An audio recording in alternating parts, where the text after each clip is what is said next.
के मिलाद मुस्तफ़ा पे बोलेंगे, लेकिन हालात समझ में आ रहे हैं, माहौल समझ में आ रहा है कि यहाँ किस चीज की जरूरत है।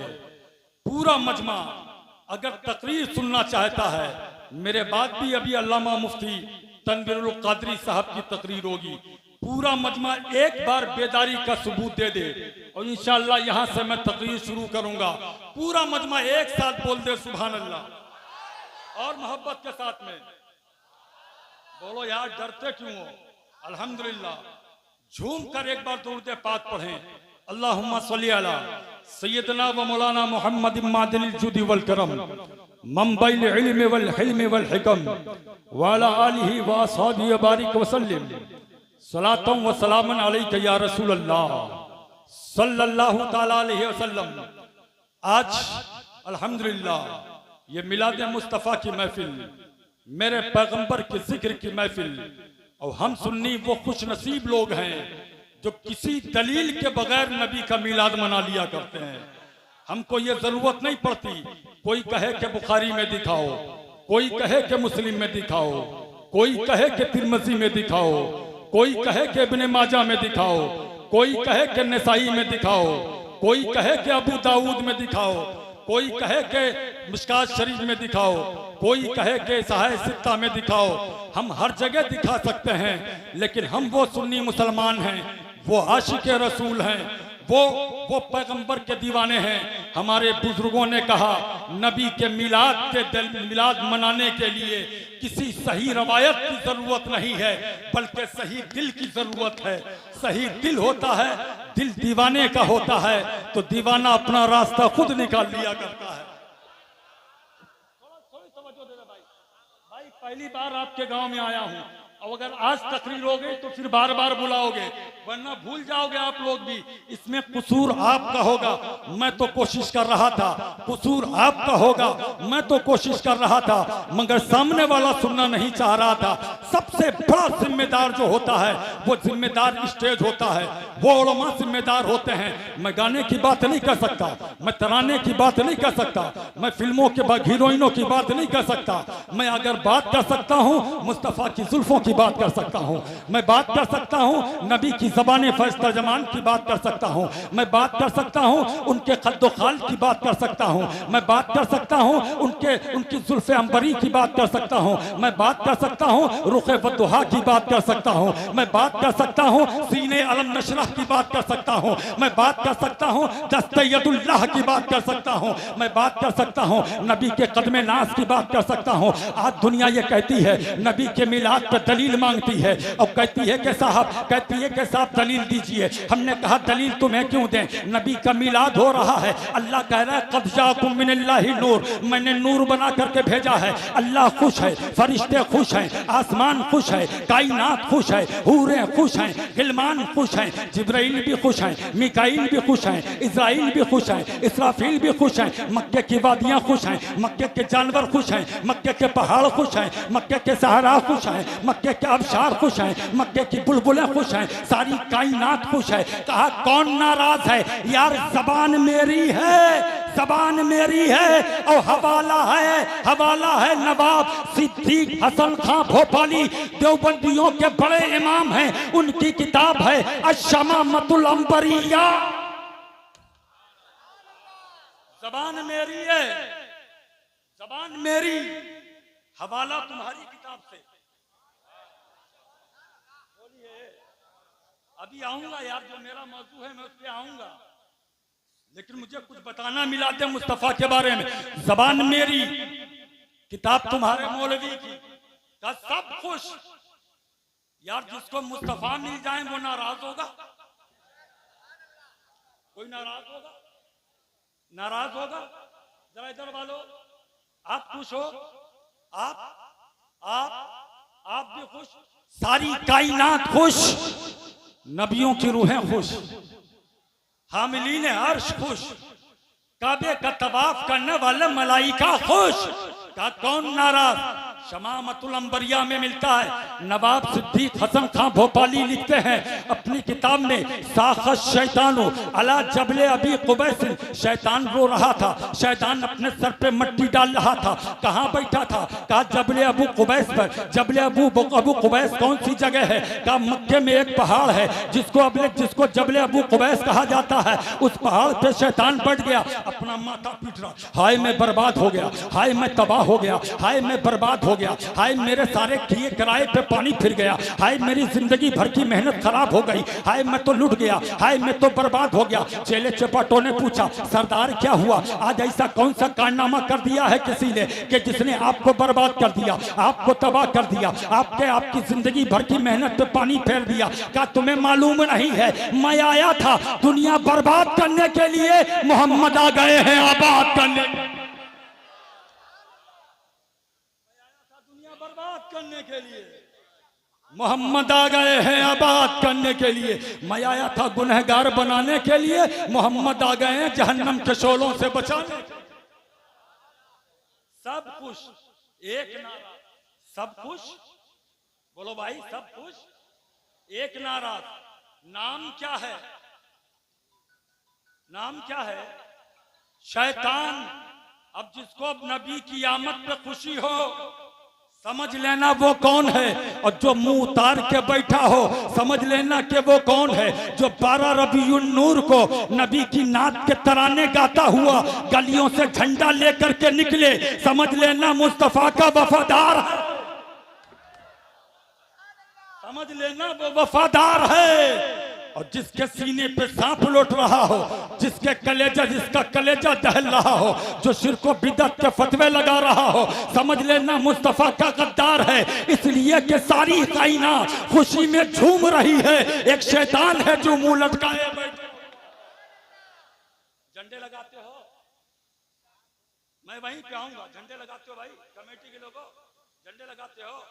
इंडिया में लगाते हो, भड़ोसे में लगाते हो, जरारी में लगाते हो, कमालगंज में लगाते हो, शरफाबाद में लगाते हो, ये आपका बगल में छिबरा मुंह है वहां पे लगाते हो, जुलूस भी निकालते हो। कितने लोग होते हैं बड़ोसे में, कहने लगे कि 10,000, 20,000, 25,000, आज हम 10,000 का जुलूस लेके निकले। तो ये जालिम कहता है कि दलील दो, सबूत दो, ये में लगाएं, ये लाइट लगाएं, ये रोशनी लगाएं, ये बहारें दिखाएं, ये दुनिया हमारे रोशन चेहरे दिखें, लोगों को तकलीफ होती है। ये झंडे लगाना कहां से साबित? ये कुमकुमे लगाना कहां से साबित? ये स्टेज सजाना कहां से साबित? मैंने कहा तुझे मालूम नहीं है, मेरे मुस्तफा की विलादत बासादत हो रही। मोहब्बत से बोलो सुभान अल्लाह। मेरे नबी की विलादत बासादत हो रही है। हज़रत आमिना फरमाती हैं, फिर उसी किताब का हवाला लो ताकि कल हो के कोई ये ना कहे आला हजरत की किताब का हवाला दिए, मुफ्ती आजम की किताब का हवाला दिए, सदरुल शरिया की किताब का हवाला दिए, कल हो के कोई ये ना कहे कि सुन्नियों की किताबों का हवाला दे रहे थे। हवाला हम तुम्हारी किताबों को दे रहे हैं, किताबें भी तुम्हारी हैं, मुल्ला भी तुम्हारा है, इबारत भी तुम्हारी है। सुनो, तुम्हारे मुल्ला जी लिखते हैं कि नबी की विलादत बासादत हो रही है, और इसी बात को नशरुद्दीन में अशरफ अली थानवी ने लिखा।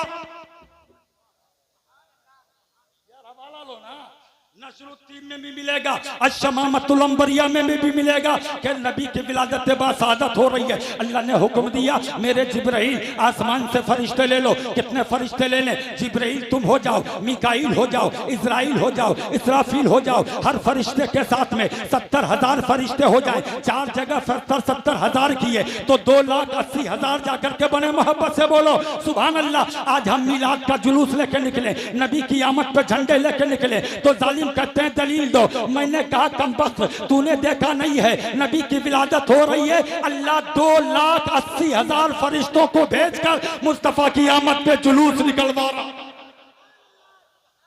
हज़रत आमिना फरमाती हैं, राइतुन नुजूम, ये रवायत मिलेगी खसाइसुल कुबरा में, ये रवायत मिलेगी मवाहिबुल दुनिया में, ये रवायत मिलेगी ज़ुरक़ानी शरीफ में, ये रवायत मिलेगी मोतबर किताबों में, हदीस की मोतबर किताबों में है। हज़रत आमिना फरमाती है कि नबी की विलादत बासादत होने वाली है।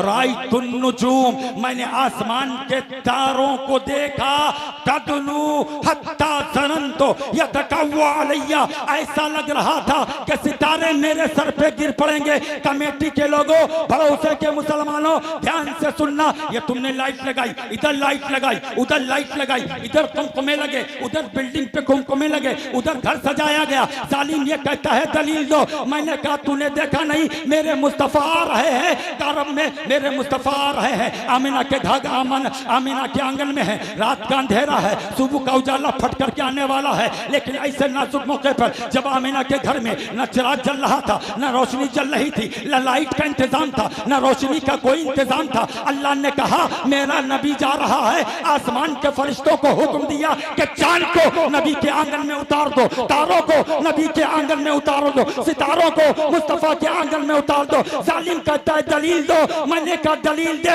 ये जो हमने घर सजाया, ये जो हमने जलसा सजाया, ये जो हमने लाइटें लगाई, इसकी दलील वही है, मेरा नबी आ रहा है। अल्लाह ने अपनी रहमत के मुताबिक लाइटिंग की, हमने अपनी हैसियत के मुताबिक।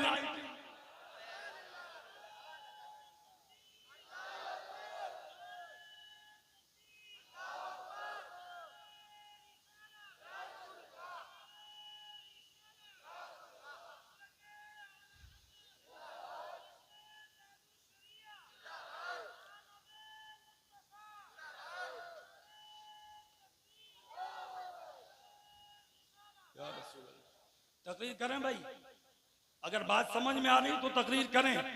जबरदस्ती तकरीर नहीं करता मैं, हमने अपनी हैसियत के मुताबिक सजाया। कैसे सजाया? कैसे सजाया? अपनी हैसियत के मुताबिक। खुदा ने अपनी रहमत के मुताबिक आसमान के तारों को भेजा, सितारों को भेजा, आमिना के आंगन में भेजा। और सुनो, झंडे भी भेजे। कितने? कहा 3। कितने? 3। कहां लगाया? ये भी रवायत सुनो, हदीस से मुस्तफा सुनो, हदीस से मुस्तफा सुनो। हज़रत आमिना कहती हैं राइतुल जमाआ कद नज़लु मिनस समाई माहम सलासत आलामी बैसिन फरकतु आलमन अला ज़हरिल काबा फरकतु आलमन अला बाबिल मक़दिस फरकतु आलमन अला सतही दारी। कि अल्लाह के पैगंबर मेरे आंगन में तशरीफ लाने वाले थे, अल्लाह के फरिश्ते आ गए, उन्होंने एक झंडा काबे पे लगा दिया। कहां लगाया? एक झंडा बैतुल मुक़द्दस पे, एक झंडा मुस्तफा करीम की छत पे लगाया। आज हम भी देखते हैं भरोसे में जहां जहां सुन्नी है वहां वहां झंडा लगा है,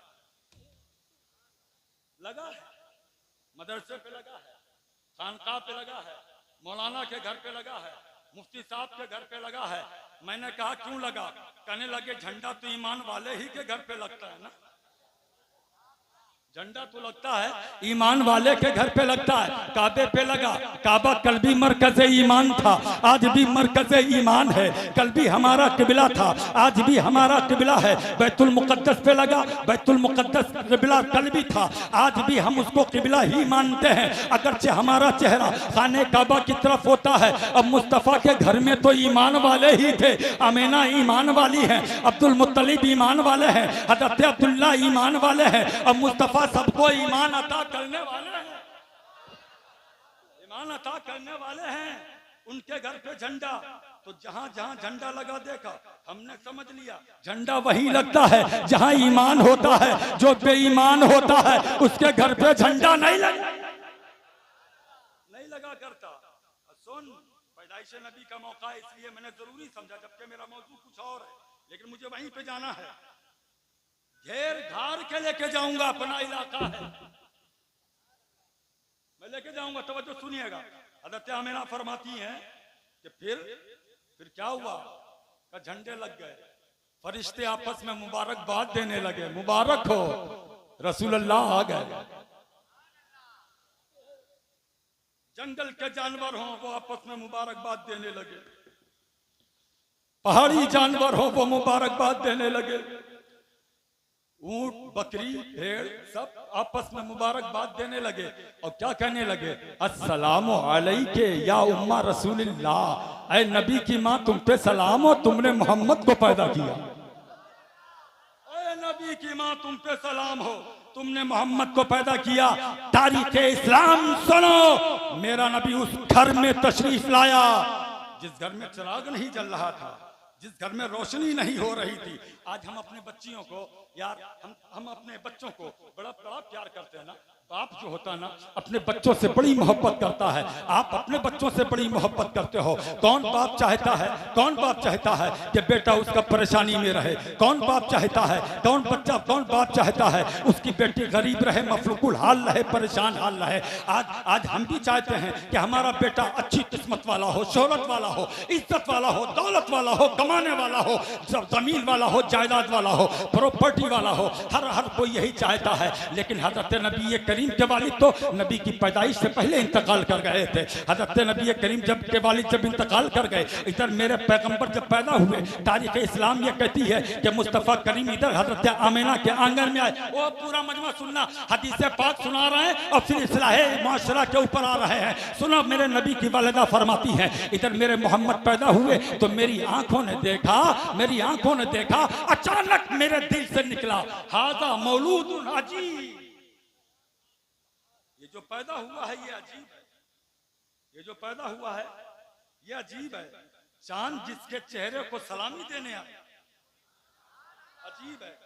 सूरज चांद जिसके चेहरे को सलामी देने के लिए आए, तारे जिसके कदमों के खैरात मांगने के लिए आए, ये अजीब है।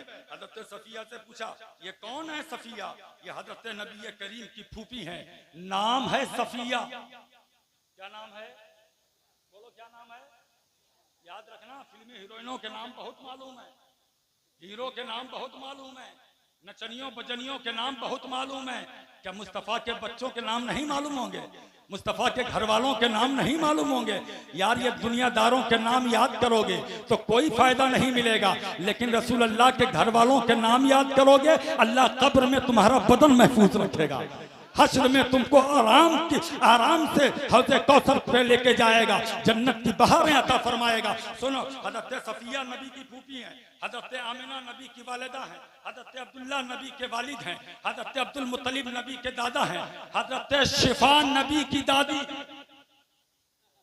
बोलो कुछ तुम भी तो याद करो यार, सारी जिम्मेदारी हम मौलाना लोगों की है, सारी जिम्मेदारी हमारी है कि हम ही तुम्हारी कब्रिस्तान में भी जाएं, हम ही तुम्हारा जनाजा नहलाएं, हम ही तुम्हें गांधा दें, हम ही तुम्हें कब्रिस्तान में लेके जाएं, हम ही तुम्हारे लिए दुआए मगफिरत करें। फिर तुम्हारे ये बेटे किस काम के हैं? तुम्हारा ये घर किस काम का? फिर तुम्हारी बेटी किस काम की? फिर तुम्हारी औरतें किस काम की?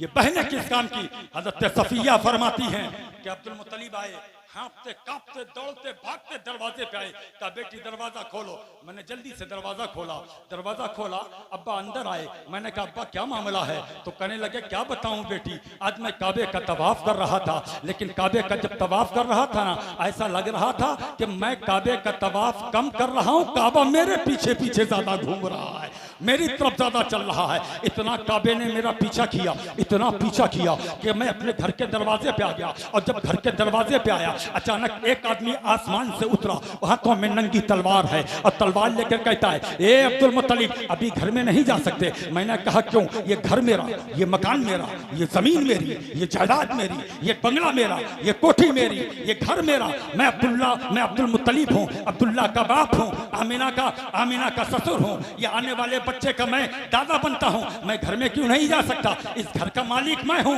मैं जाऊंगा। तुम मुझे रोकने वाले कौन होते हो? तो उस आदमी ने कहा, उस जो आदमी के लिबास में था, जो इंसानी लिबास में था, उसने पुकार के कहा, अब्दुल मुत्तलिब इस घर के मालिक थे, लेकिन अल्लाह ने आज जिसको सारी कायनात का मालिक को मुख्तार बना के भेजा है, वो पैगंबर आ चुका है, वो रसूल आ चुका है, जो इस कोठी का भी मालिक है, इस काबे का भी मालिक है, बैतुल मुकद्दस का भी मालिक है, जो जन्नत के खजानों का भी मालिक है और सारी उम्मत का मालिक है। वो आ चुका है, वो आ चुका है। अच्छा, तो कहती हैं कि फिर मैं गया, मैंने कहा कौन आया, जरा उसे दिखाओ तो, जिसके लिए मुझे रोक दिया गया। तो मैं अंदर गया, मैंने हाथों में उठाया, अल्लाह अकबर, हाथों में उठाया। ओ मेरी बहन जरा ध्यान से सुन, हाथों में उठाया, इधर हाथों में उठाया ना, तो अब्दुल मुत्तलिब कहते हैं सबसे पहली अगर कोई नात पढ़ेगा तो अब्दुल मुत्तलिब पढ़ेगा। वो नात क्या है तो सुनिएगा, दुआ दीजिए। नाते पाक का शेर ये है, अल्हम्दुलिल्लाहिल्लज़ी आतानी कद ज़ादा फिल महदी अलल गिलमानी। अल्लाह की कसम, ये अल्लाह ने जो मुझे पोता अता किया है, ये बच्चा तो तमाम बच्चों का सरदार मालूम होता है। बगल में खड़े थे जिब्रील अमीन। जिब्रील ने पुकार के कहा, अब्दुल मुत्तलिब, ये तुमको तमाम बच्चों का सरदार मालूम होता है? और मुझसे पूछो जरा, चश्मे जिब्रील को देखो जरा, जिब्रील की जबान से सुनो, तुमको ये बच्चों का सरदार मालूम होता है? मुझे तो आदम का भी सरदार मालूम होता है, मुझे मूसा का भी सरदार मालूम होता है, मुझे नबियों का भी सरदार मालूम होता है, तमाम पैगंबरों का सरदार मालूम होता है। हजरत हलीमा आ गई। वक्त कम है, पैदाइश नबी पे थोड़ा सा बोलना था मुझे, वो मैंने बोल दिया। हजरत हलीमा आई, गोद में उठाया, गोद में उठा करके चली हैं अपने कबीले की तरफ। अपने कबीले में जब पहुंचना चाहती हैं तो पीछे से औरतों ने आवाज दिया। हलीमा जब इधर आई थी तो अब उठनी कमजोर थी, तुम्हारी उठने की चाल कमजोर थी, तुम्हारा बदन नहीं था, उठनी में दूध नहीं था, उसकी टांगें चौड़ी नहीं थी, उसके बदन पे गोश्त नहीं था। अब लगता है तुमने सवारी बदल दी है। हलीमा ने पुकार करके कहा, नहीं नहीं, सवारी तो नहीं बदली है, लेकिन मोहम्मद को आगे बिठा लिया है, सवार बदल दिया। मोहम्मद को आगे बिठा लिया है, सवार बदल दिया है। घर में पहुंची, तवज्जो देना भाई, अब तकरीर मेरा रुख बदल रही है, तकरीर का रुख बदल रहा। सुन, घर में पहुंची, जैसे घर में पहुंची शाम का वक्त हो चुका था, सूरज अपने चेहरे को छुपा रहा था, चांद निकलना चाह रहा था। हज़रत हलीमा कहती हैं कि मैं मोहम्मद को लेकर जैसे घर के अंदर दाखिल हुई, ऐसा लगा कि सूरज मेरे घर में निकला। पूरा मजमा नबी की मिलाद है, नबी की मिलाद है, मोहब्बत से बोलो। ऐसा लगता है कि सूरज मेरे घर में उतर आया। पूरी रात हमने चिराग ही नहीं जलाया, पूरी रात रुखे रोशन ऐसा, नबी का चेहरा ऐसा। कहती है चिराग ही नहीं चलाया। चिराग तो जलाया नहीं। सुबह का सूरज जब निकला तो मक्के की औरतों ने, मेरे कबीले की औरतों ने, मेरे खानदान की औरतों ने, मेरे घर वालों ने, आसपास में पड़ोस में रहने बसने वाली लड़कियों ने, औरतों ने, जवानों ने, बूढ़ों ने, मर्दों ने, आदमियों ने, औरतों ने, लड़कियों ने मेरे घर का दरवाजा घेर लिया और पुकार के कहा, हलीमा जरा बाहर निकलो, ऐसा लगता है मक्के से बड़ा तेल का खजाना तुमने पा लिया, मक्के से बड़ा तेल का खजाना तुमने पा लिया।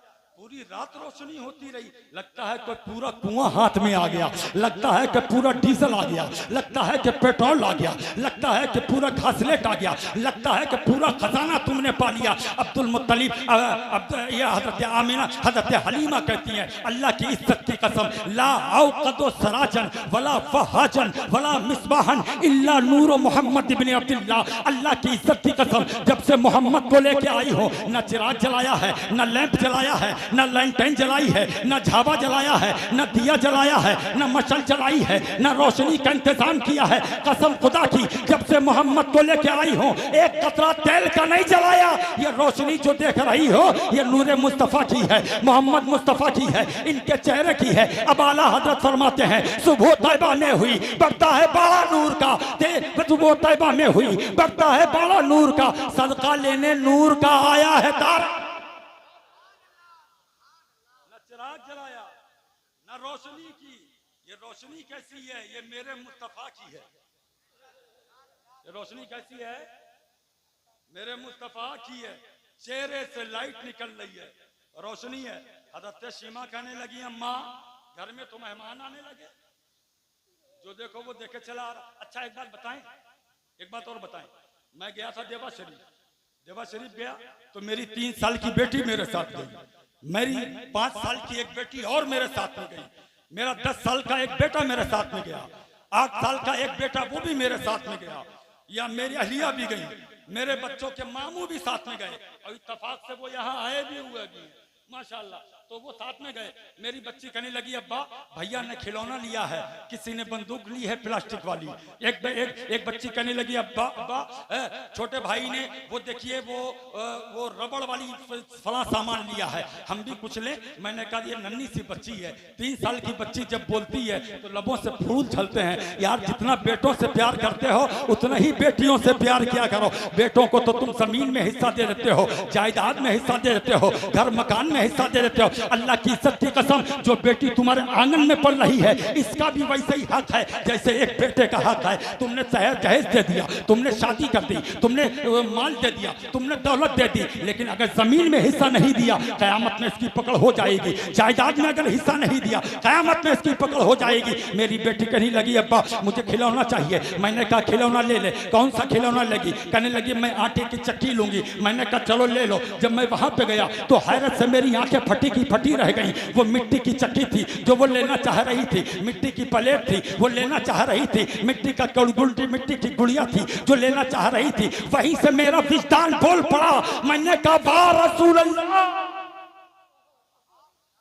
ऐ मेरे मुस्तफा, जो मिट्टी के होते हैं उनको मिट्टी के खिलौने मिलते हैं, जो मिट्टी के होते हैं वो मिट्टी को पसंद करते हैं, जो मिट्टी के होते हैं उनको मिट्टी के बर्तन पसंद होते हैं। मैंने कहा ये मेरी छोटी बच्ची है जो 3 साल की है, एक 5 साल की है, ये कह रही मुझे मिट्टी का खिलौना चाहिए, ये कह रही मिट्टी का बर्तन चाहिए। मैंने कहा मैं मिट्टी, मेरी बेटी मिट्टी, मेरा बाप मिट्टी, मेरा दादा मिट्टी, मेरा खानदान मिट्टी, हर उम्मत मुस्लिमा ये मिट्टी की बनी हुई है, इसलिए मिट्टी से प्यार करती है, मिट्टी से दिल लगाती है, मिट्टी को चाहती है, मिट्टी में दफन होती है, मिट्टी को सीने से लगाती है। हर चीज हर उम्मत मिट्टी से है। मैंने कहा हम मिट्टी के हैं इसलिए मिट्टी को चाहते हैं और मिट्टी के खिलौने मिलते हैं। लेकिन मेरे मुस्तफा हैं उनको खिलौना भी मिला तो चांद का खिलौना मिला, नूर का खिलौना मिला, रोशनी भी नूर खिलौना मिला तो तारों का खिलौना मिला, खिलौना मिला तो सूरज का खिलौना मिला। इधर एक इशारा होता है डूबा हुआ सूरज पलट आता है, इधर एक इशारा होता है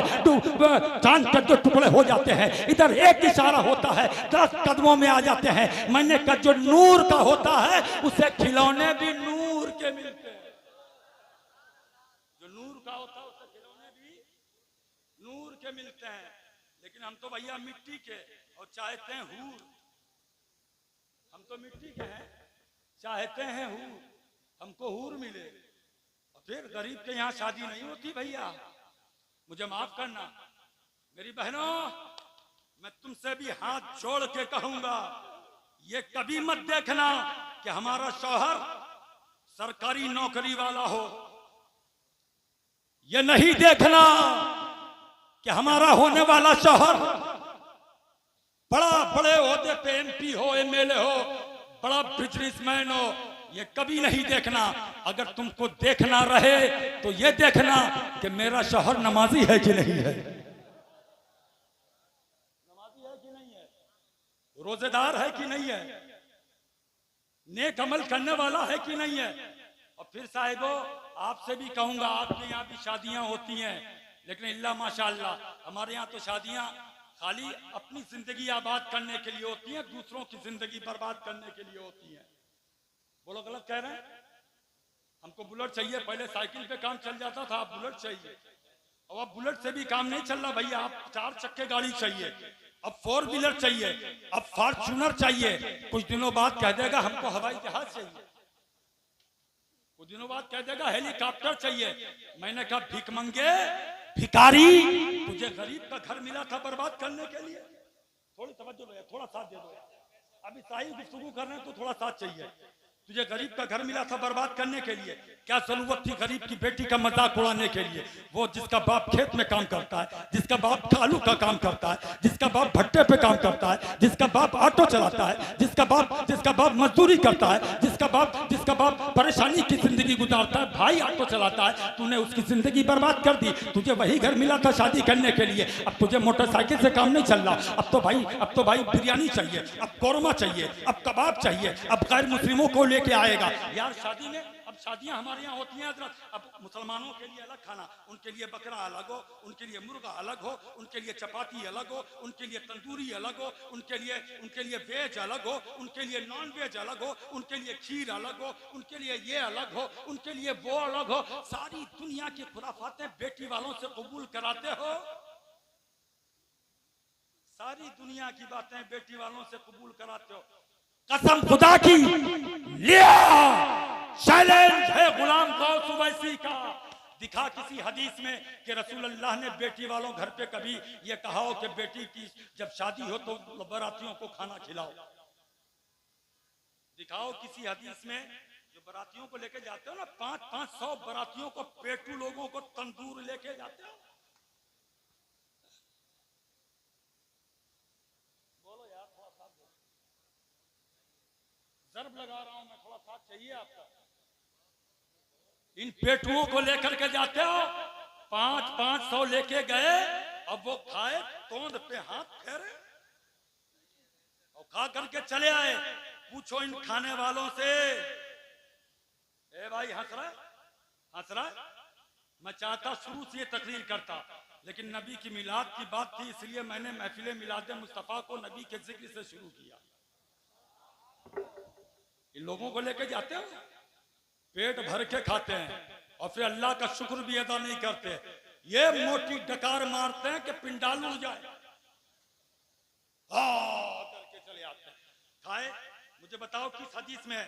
बुखारी में दिखाओ, मुस्लिम में दिखाओ, तिरमिज़ी में दिखाओ, इब्ने माजा में दिखाओ, निसाई में दिखाओ, मुस्लिम में दिखाओ, यहाँ मिशकात में दिखाओ। दिखाओ रसूल अल्लाह ने जब अपनी बेटी की शादी की तो कोई माई का लाल बता दे किसी को एक गिलास पानी भी पिलाया हो, बताओ। उससे शादी की जो बाबे मदीनतुल इल्म है, उससे शादी की जो खैबर के दरवाजे को एक झटके में उखाड़ के फेंकने वाला है, उससे शादी की जो दामाद पैगंबर है, न उससे बड़ा कोई आलिम है, न उससे बड़ा कोई मुजाहिद है, न उससे बड़ा कोई ताकतवर है।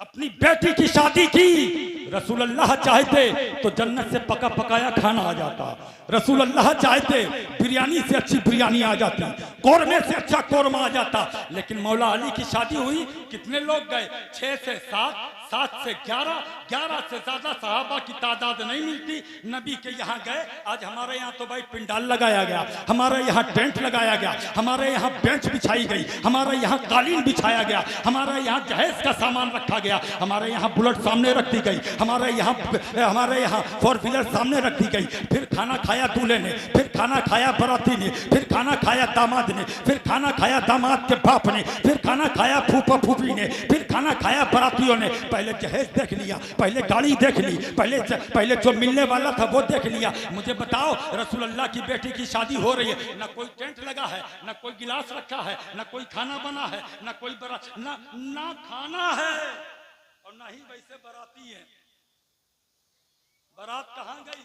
आज तो यार हमारे यहाँ मैरिज हॉल है, मैरिज हॉल में बारात जाती है। एसी चाहिए, कूलर चाहिए, फ्रिज चाहिए, वॉशिंग मशीन चाहिए, ये चाहिए, वो चाहिए। ओ मेरे कौम के बेटो, ध्यान से सुनो, रसूल अल्लाह की बेटी की शादी गई तो सीधे मस्जिद नबवी में। निकाह कहाँ हुआ? बोलो ना भाई। दुनिया की सबसे अच्छी जगह मस्जिद। बेटी किसकी है? मेरे मुस्तफा की।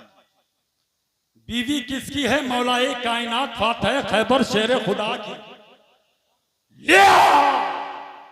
लिया दुनिया की सारी बेटियों को एक लाइन में खड़ा कर और सैयदा फातिमा की किसी कनीज को एक लाइन में खड़ा कर। तेरी बेटी कितनी पढ़ी है और तेरा दामाद कितना पढ़ा है? बोल, कितना पढ़ा है? मौला अली से ज्यादा इल्म वाला हो सकता है? फातिमा से ज्यादा नेक तेरी बेटी हो सकती है? नहीं। अच्छा, फिर फरमाइश की साहब, ये चाहिए, वो चाहिए, फ्रिज, कूलर। मैंने कहा हजरत इतना बड़ा भिखारी है, इसके घर पे इतना मटका भी नहीं है, इसके इसके घर पे मटका भी नहीं है कि मटके में पानी पिए, ये फ्रिज चाहिए। बहू लेके आएगी तो ये फ्रिज से पानी पिएगा।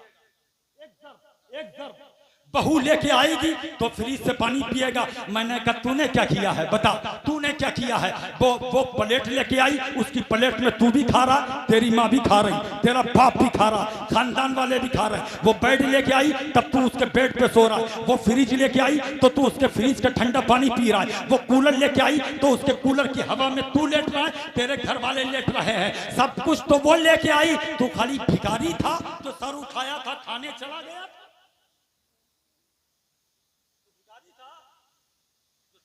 खाने चला गया था, सब कुछ वो लेके आई थी। और फिर देख, जरा देख, गौर कर ए भोला मुसलमान, जरा गौर कर। फ्रिज वो लेके आती है, बेड वो लेके आती है, गाड़ी वो लेके आती है, सारा सामान वो लेकर के आती है। और फिर तेरी जली कटी सुनती है, तेरे माँ की सुनती है, तेरे बाप की सुनती है, तेरे भाई की सुनती है।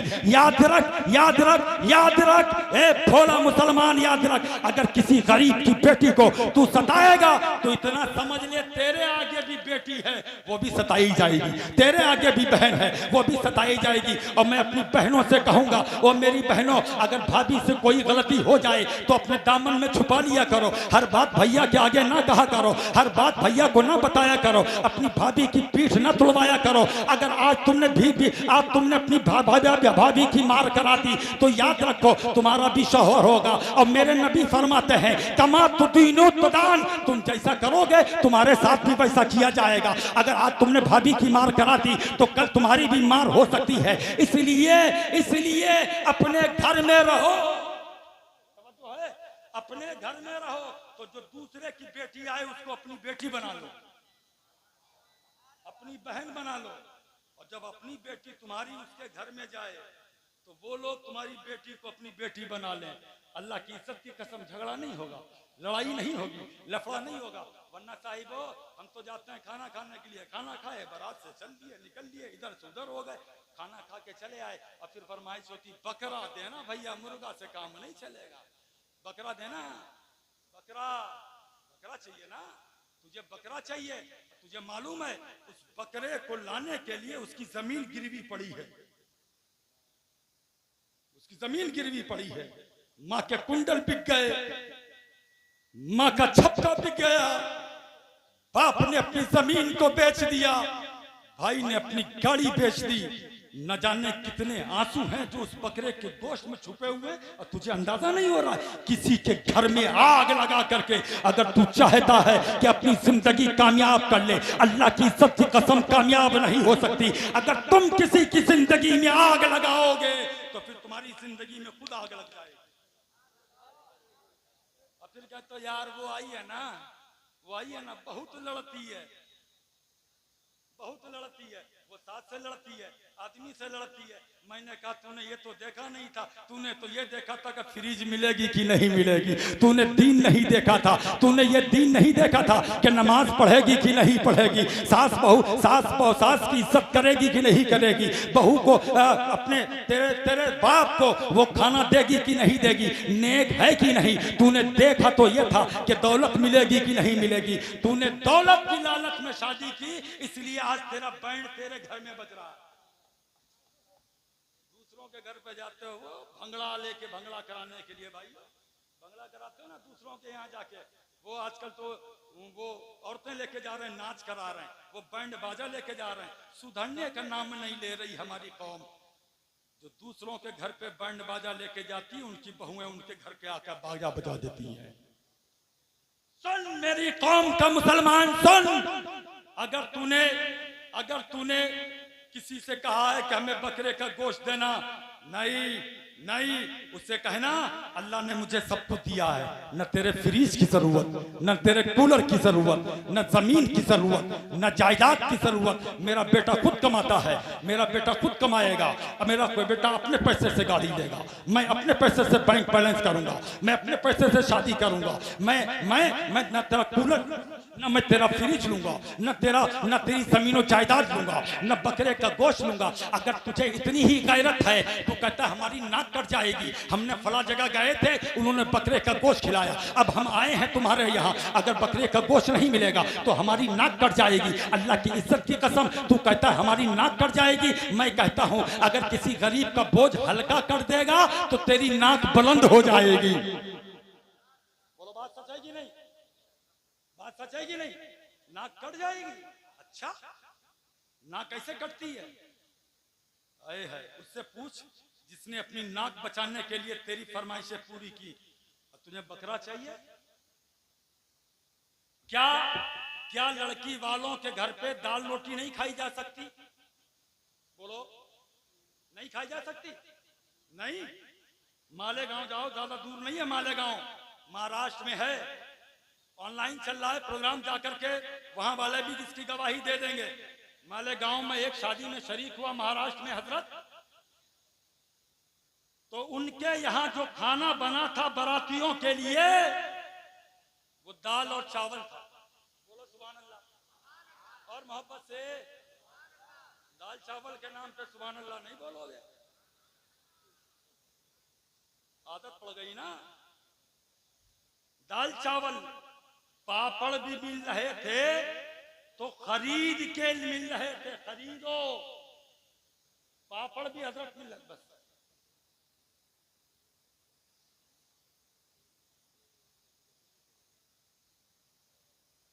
बैठ रहो अपनी जगह पे, अपनी जगह पे आप बैठे रहो।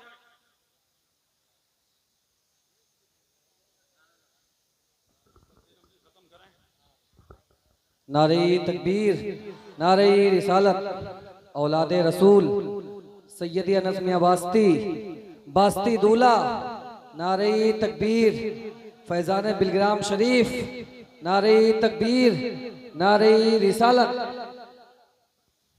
आप लोग सुकून से बैठ जाइए।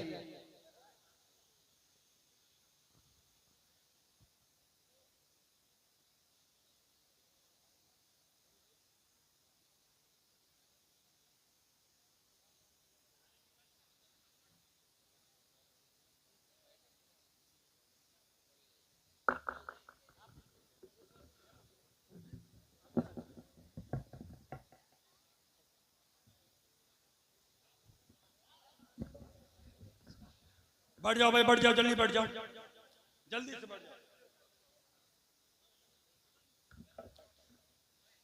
जल्दी से बैठ जाओ, बहुत जल्दी बैठ जाओ भाई, पूरा मजमा जल्दी से बैठ जाए।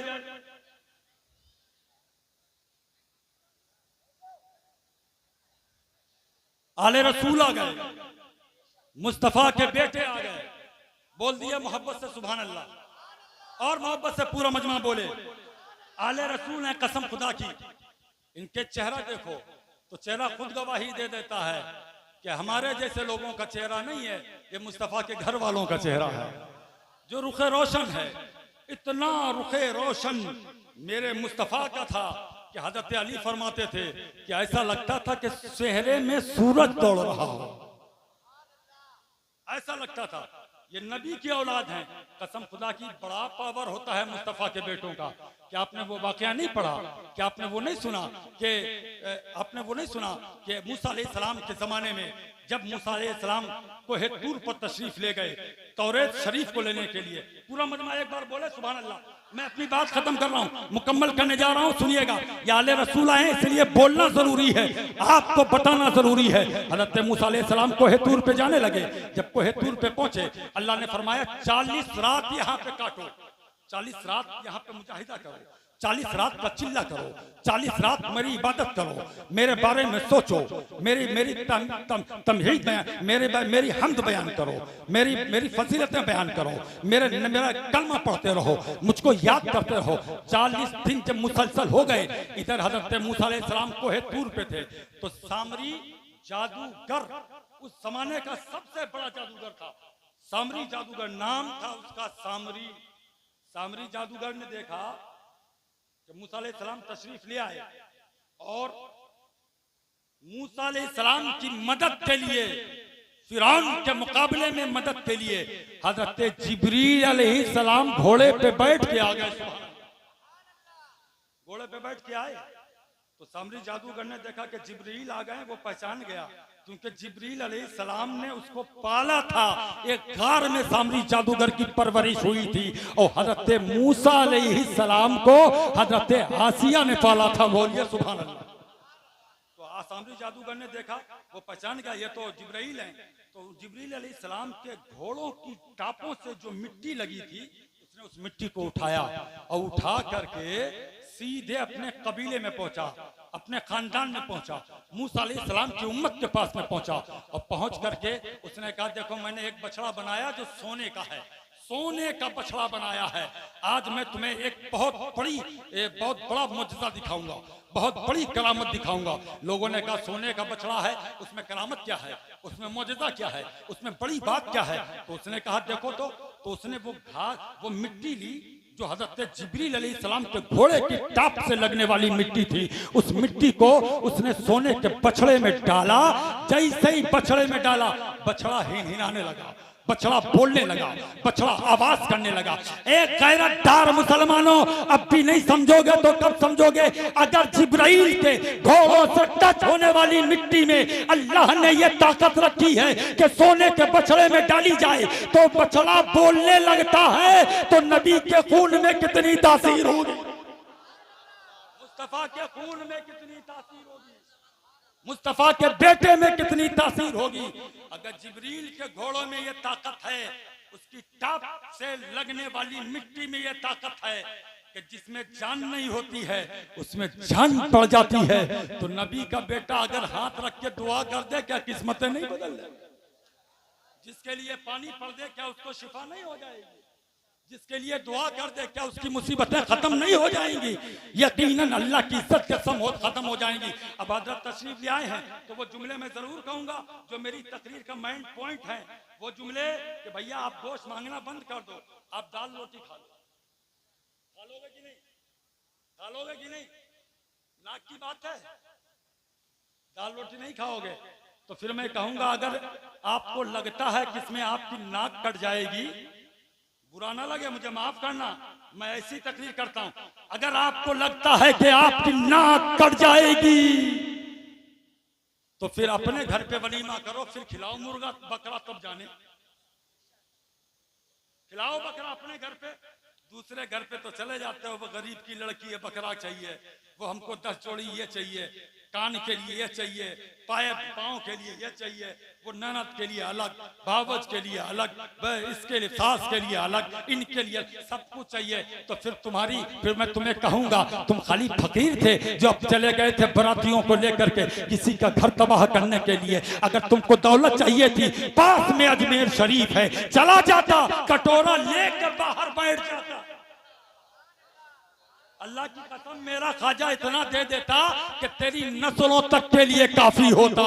लेकिन किसी गरीब की बेटी से जहेज ना मांग, किसी के घर में आग ना लगा। तुझे क्या मालूम उसका कितना दिल जला है, उसको कितनी परेशानी हुई है। उसने जमीन बेच दी इसी बेटी की शादी के लिए, उसने जायदाद बेच दी, उसका घर मकान गिरवी रखा है, वो सूद पे पैसा लेकर के आया, वो ब्याज पे पैसा लेकर के आया, वो परेशानी में दौलत लेकर के आया, उसने अपनी जिंदगी तबाह कर ली। इसलिए बेटियां लोगों को जहमत लगने लगी हैं, बेटियां लोगों को बोझ लगने लगी हैं। अगर आज शादियां आसानी से निकाह से हो जाए तो बेटियां जहमत नहीं, आज फिर रहमत लगने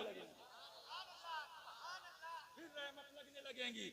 वरना पूछो जिसके यहाँ बेटी पैदा हो जाती है, बताओ गलत कह रहे हैं? जिसके यहाँ बेटी पैदा हो जाती है बाप का चेहरा उतर जाता है, माँ का चेहरा उतर जाता है, दादा का चेहरा उतर जाता है, खानदान वालों का चेहरा उतर जाता है। वो खाली इसलिए उतर जाता है कि इसकी शादी करना होगी, अभी 20 लाख में शादी हो रही है, आगे चल के 50 लाख में होगी। बेटा कहाँ से कमा के लाएगा, बाप कहाँ से कमा के लाएगा? ये बेटी बोझ लगने लगती है। ये अपना जो जहेज सजा करके रखते हो ना, जहेज सजा के रखते हो, इसको सजा करके ना रखो। इसको अगर देना है तो या तो पहले ही भेज दो, और नहीं अगर देना है या तो बाद में भेजो। इसको खुलेआम इसकी नुमाइश ना करो। पूछो उन गरीब बेटियों से जिसके बाप के पास में दौलत नहीं, जिसके घर वाले के पास में दौलत नहीं, 30-30 साल की बेटियां हो गई है, कसम खुदा की उनकी शादी नहीं हो रही है। मुझे बताओ ये कसूर किसका है? खाली दौलत वालों की शादियां होंगी, खाली इज्जत वालों की शादियां होंगी, खाली बंगले वाले की शादियां होंगी? नहीं नहीं, जिस दिन हमारी कौम मुस्लिम का ये जवान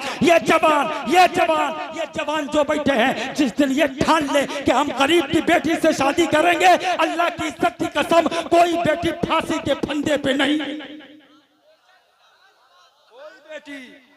कोई बेटी फांसी के फंदे पे नहीं लटकेगी, कोई कुएं में कूद करके जान नहीं देगी, कोई पुल से कूद करके जान नहीं देगी, कोई बदन पे आग लगा करके जान नहीं देगी। इसलिए मेरी कौम की बेटियों, मैं तुमको नसीहत कर रहा हूं, ये नहीं देखना कि मेरा शौहर 50,000 कमाने वाला है। अगर देखना तो ये देखना कि वो नमाजी है कि नहीं, रोजेदार है कि नहीं है, माँ बाप की इज्जत करने वाला है कि नहीं है। माना के उसके यहाँ दौलत कम होगी लेकिन जिंदगी सुकून से गुजर जाएगी। माना के बहुत अच्छे गद्दे पे तुमको नहीं लिटाएगा, माना के वो तुमको बहुत अच्छा खाना नहीं खिलाएगा, लेकिन तुमको आग नहीं लगाना पड़ेगी, तुमको दरिया में कूद करके जान नहीं देना पड़ेगी। आज सो तो रहे हैं फर्शे मखमल पे, सो तो रही हैं हमारी बेटियां, हमारी कौम की शहजादियां, बड़े बड़े महलों में रह रही हैं, लेकिन घुटन की जिंदगी जी रही है, परेशानी की जिंदगी जी रही है, मौत की जिंदगी जी रही है। इसलिए मैं आपसे कहूंगा रोजेदार तलाशो, और आपसे भी कहूंगा अगर तलाशना है तो दीनदार तलाशोगे। आज से जहेज तो नहीं मांगोगे? बोलो भाई, मांगोगे? नहीं बोलना है, ये बहुत है, कहता नहीं हम तो लेके मानो, नहीं ना मांगोगे भाई, हाथ उठाओ और वाले रसूल के सामने वादा करो कि आज से जहेज मांगोगे नहीं, जो मिल जाए या बोल उठाओ यार, दहेज नहीं मांगना।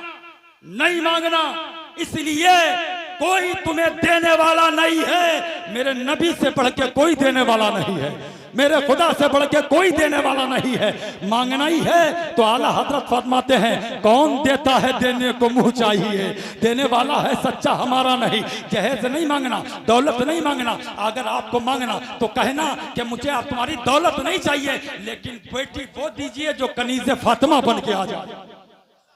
नारे तकबीर, नारे रिसालत, मसलके आला हजरत, खतीब अहले सुन्नत, नारे तकबीर, नारे रिसालत। इसलिए ये बेटी जहमत ना लगे, बस हो गई। इसलिए ये बेटी जहमत ना लगे यार, बेटी सबकी रहमत होती है।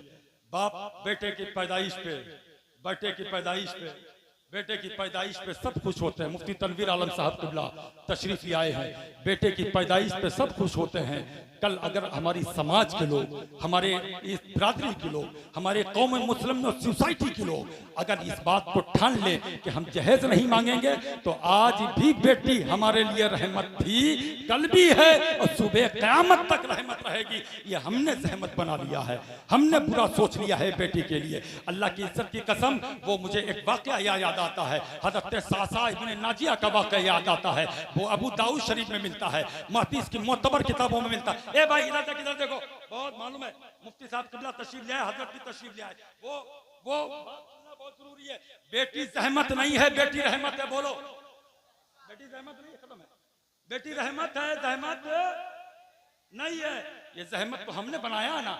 अगर हम जहेज मांगना बंद कर दें तो बेटी फिर वही है, जो बेटे का मकाम है वही बेटी का मकाम भी हो जाएगा। बेटी को समाज अच्छी निगाह से देखा जाएगा। हजरत सासा इब्ने नाजिया रज़ी अल्लाह ताला अन्हु मुस्तफ़ा करीम की बारगाह में आए और आकर के कहा, या रसूल अल्लाह, मैंने बड़े पाप किए हैं, क्या मैं आपका कलमा पढ़ लूं तो मेरे पाप धुल जाएंगे? नबी ने फरमाया बोलो क्या चाहते हो?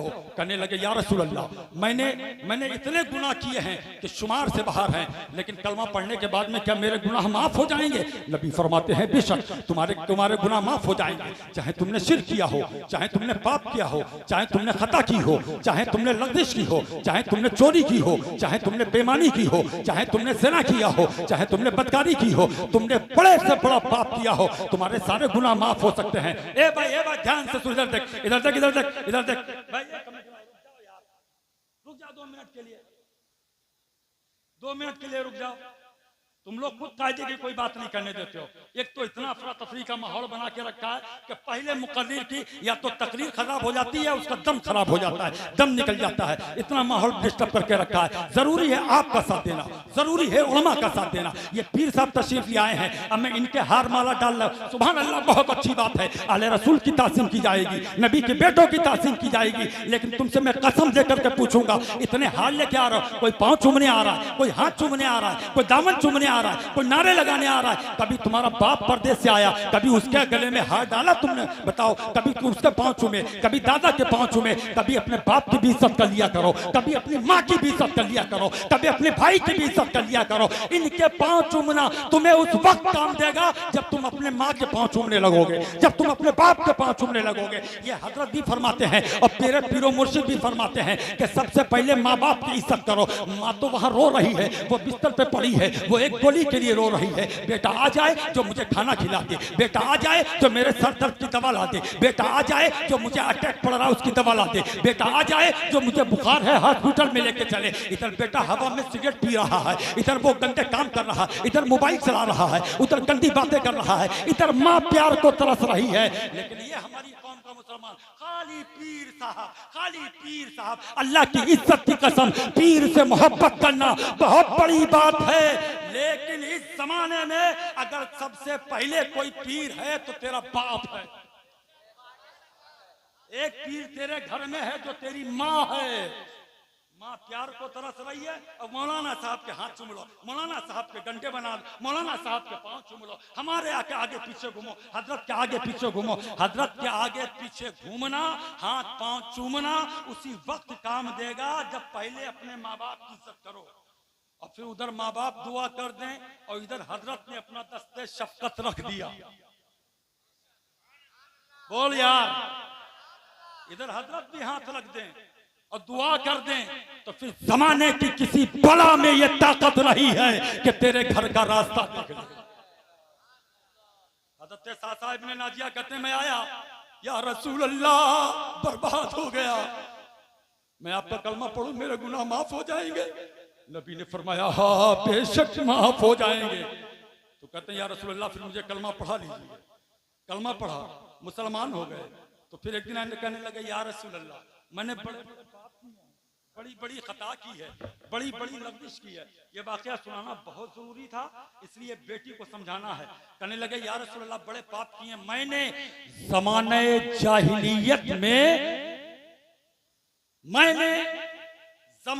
जाहिलियत में भी नेक काम किए और कुछ बुरे काम भी हो गए।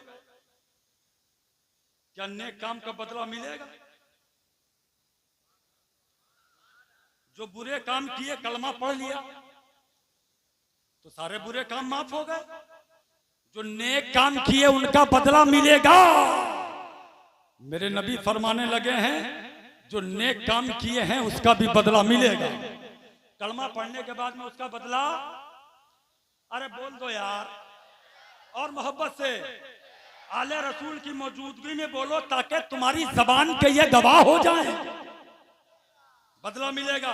नबी ने फरमाया बोलो क्या करना चाहते हो? कहने लगे या रसूल अल्लाह एक दिन मेरा ऊंट गुम हो गया, मैं ऊंट लेने के लिए मैं अपने ऊंट की तलाश में निकला और जब जंगल के रास्ते में मैंने कस्बे में तलाश किया नहीं मिला, गली में तलाश किया, गांव में तलाश किया, नहीं मिला।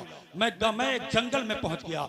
जब जंगल में पहुंचा ना तो मैंने देखा कि वहां पे मेरा ऊंट चल रहा है, लेकिन उसकी रस्सी किसी बद्दू के हाथ में है, किसी गरीब मफलूकुल हाल आदमी के हाथ में है। मैंने उससे कहा कि भैया देख, ये ऊंट मेरा है, ये ऊंट मुझे दे दे, मैं इस ऊंट का मालिक हूँ। तो उसने कहा कि देखो मेरे बच्चे की पैदाइश होने वाली है, ये मेरी झोपड़ी है, ये मेरा घर है, ये मेरा मकान है जो जंगल में है, मेरी बीवी दर्द से में है, वो हामिला है, बिल्कुल वक्त आ गया है, सच्चा बच्चा पैदा होने का वक्त आ गया है, मैं तुमको ऊंट नहीं दे सकता, पहले थोड़ी देर रुको, थोड़ी देर बैठो, हम देख लेते हैं कि क्या पैदा होता है। अगर लड़का पैदा हुआ तो हम तुमको तुम्हारा ऊंट दे देंगे, और अगर लड़की पैदा हुई तो हम तुमको तुम्हारा ऊंट नहीं देंगे। हज़रत सासा इब्न नाजिया कहते हैं, या रसूल अल्लाह, मैं उसके पास में बैठ गया, थोड़ी देर गुजरी थी कि एक चीख बुलंद हुई, एक छोटी सी किलकारी बुलंद हुई, तो वो समझ गया कि बच्चे की पैदाइश हो गई है।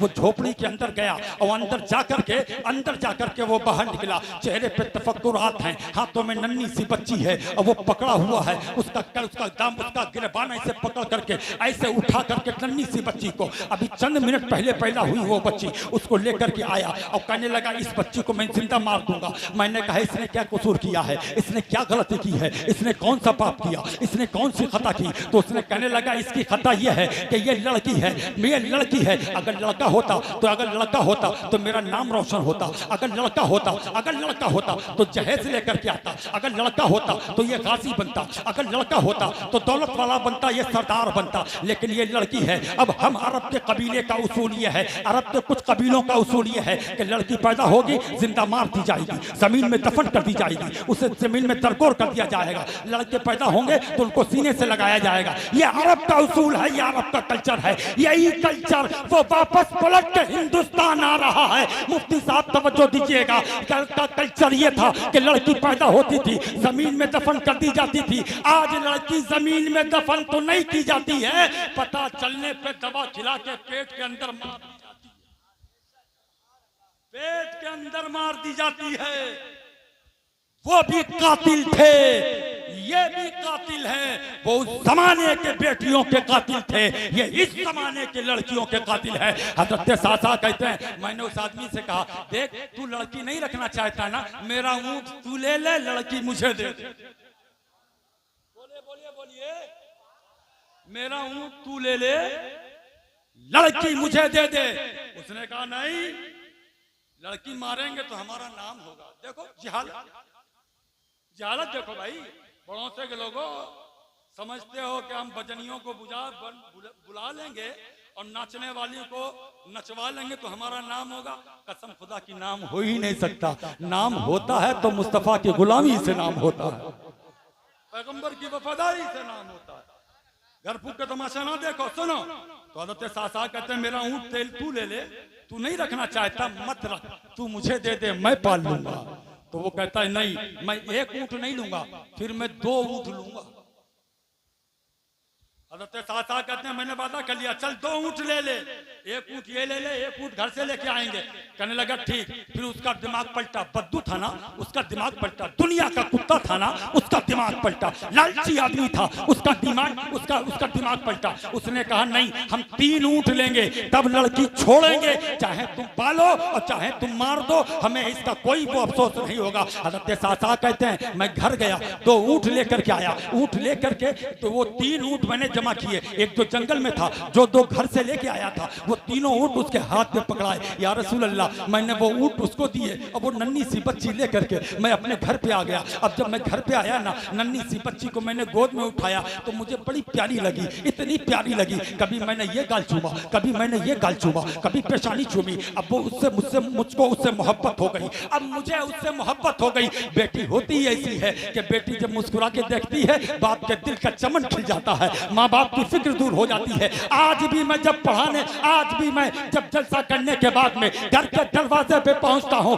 मेरी बेटी दौड़ करके आती है, 5 साल की है, एक 3 साल की है, और जब दरवाजा खोलती है तो कोई कहता अब्बा मुझे पैसे दो। एक लड़का जो होता है वो कहता अब्बा कितने पैसे लेके आए, अब्बा मुझे 10 रुपए दो। लड़का कहता अब्बा मुझे 20 रुपए दो। लड़का कहता अब्बा मुझे 50 रुपए दो। लेकिन एक बेटी है जो पहले सीने से लगती है, अब्बा आ गए, अब्बा आ गए, कभी इस बाहों में झूलती है, कभी इस बाहों में झूलती है। बेटियां पैसे की लालची नहीं होती हैं, वो तो अपने बाप से टूट के मोहब्बत करती हैं, अपने भाई से टूट के मोहब्बत करती हैं, अपनी माँ से टूट के मोहब्बत करती है। कहते या रसूल अल्लाह, मुझे उस पर इतना प्यार आ गया, इतना प्यार आ गया। अब बेटी की मोहब्बत मेरे दिल में घर कर गई। अब मेरी आदत पड़ गई, जब मुझे पता चलता कि फलां कबीले में, फलां खानदान में कोई लड़की मारी जा रही है, मैं उसको बचाने पहुंच जाता, 4 ऊंट देता, लड़की बचा लेता। ए मेरे मुस्तफा, बिल्कुल आखिरी गुफ्तगू, ओ मेरे मुस्तफा, आज मेरे घर के आंगन में 100 से ज्यादा लड़कियां पल रही है।